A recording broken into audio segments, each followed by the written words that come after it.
fat one. Activism. Fat liberation. Promoting obesity. Anti-fatness. Fat, bad, unhealthy. My body, okay? Plus size. Body diversity. Or fat phobia.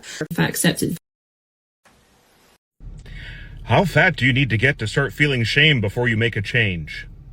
If shaming fat people made them thin, there would be no more fat people.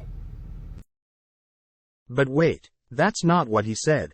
He is referring to fat people feeling the shame, not other people shaming them. Does this look like she's ashamed? Shut the fuck up.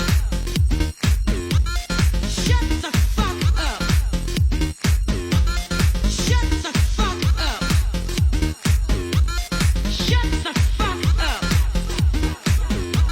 Or this? For the millionth fucking time, existing as a fat person is not promoting obesity. Loving your body and being confident about your body is also not promoting obesity. So fuck off. You know, the state of plus size fashion is in absolute disarray when you have accepted the fact that Target has just gone back to the Stone Ages. Like, oh, that's what we're doing now. Are you fucking kidding me? They couldn't make it uglier if they tried. So the store is to blame because you don't like these dresses. Got it. Oh, and remember when the Future Collective last year was like, you could find some really cute shit? Like, yeah. This is what we're working with now. And when I'm looking in the Future Collective, I'm not even seeing anything above like a 16. Like, it's all just the straight sizes when they had everything up to like a 24, 26. Like last year. Oh, but don't worry. They're always gonna have business casual. If I had this problem, I would skip dinner and stop drinking calories. I'd also work out more. That's just me though. Valid statement. Maybe there are more important things than fashion. Is it just me or are clothes getting smaller? I've gained weight and clothes from a couple years ago will still fit but not new ones in larger sizes. Just because you don't like that I exist in a larger body and I deal with a restrictive eating disorder doesn't give you the right to just be a jerk. I know a lot of you guys can't believe that someone in a larger body can deal with a restrictive eating disorder, but it is true. So if you want to educate yourself more on this topic, I suggest reading this New York Times article that was published in 2022 featuring incredible folks like my friend Sharon Maxwell, who talk about the fact that, yes, I might not look like I have anorexia or this is something that I'm dealing with, but it exists. No. Let's actually see some medical sources. Anorexia nervosa is an eating disorder characterized by extreme restriction of calorie intake. I also can't blame you for not knowing because I myself did not know. And the more folks that talk about it and the more folks that normalize it, then the less that we will have to deal with people like this who think that they deserve to just say whatever because they don't like what they're hearing or seeing. I wish I was in a good place with my recovery and I felt like this is something that I wanted to talk about more, but I currently don't. I'm currently just managing things the best I can.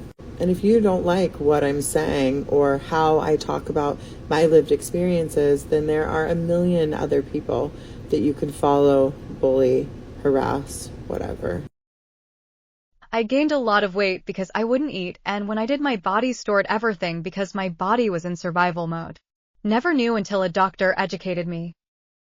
Anyone can identify as anything these days. Who are we to question it? I think we need to have the self-care versus self-optimization conversation again with regard to weight loss. Because the mere fact of changing your body size, just the change in your body size, independent of anything you're doing to make it happen, that is not self-care. That is just a change in body size. How can losing weight be independent of what you are doing?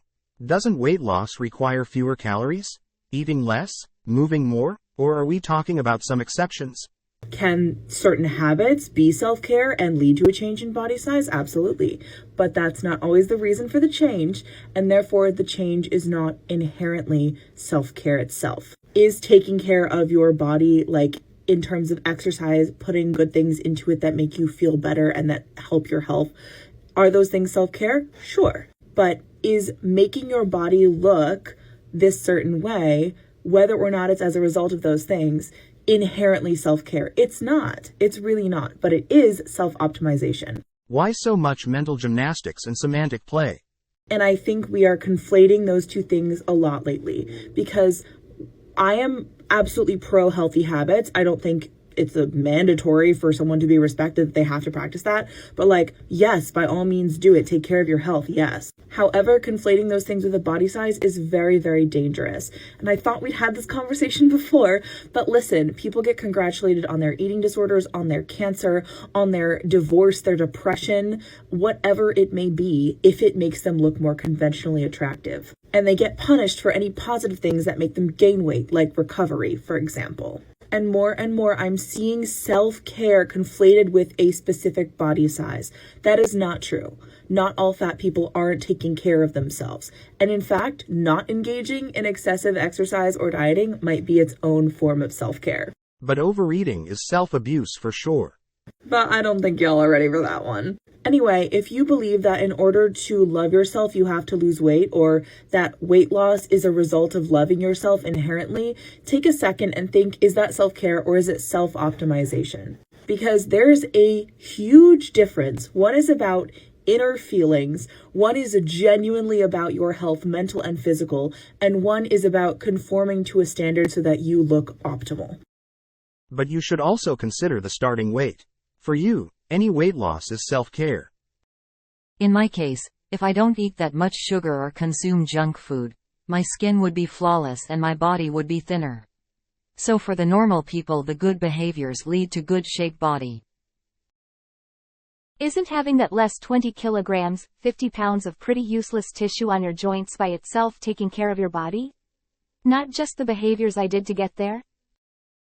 Thank you for watching. Subscribe to our channel if you want to see more cringe TikTok compilations. And if you are anti-fat acceptance, please hit the like button to support us and spread awareness.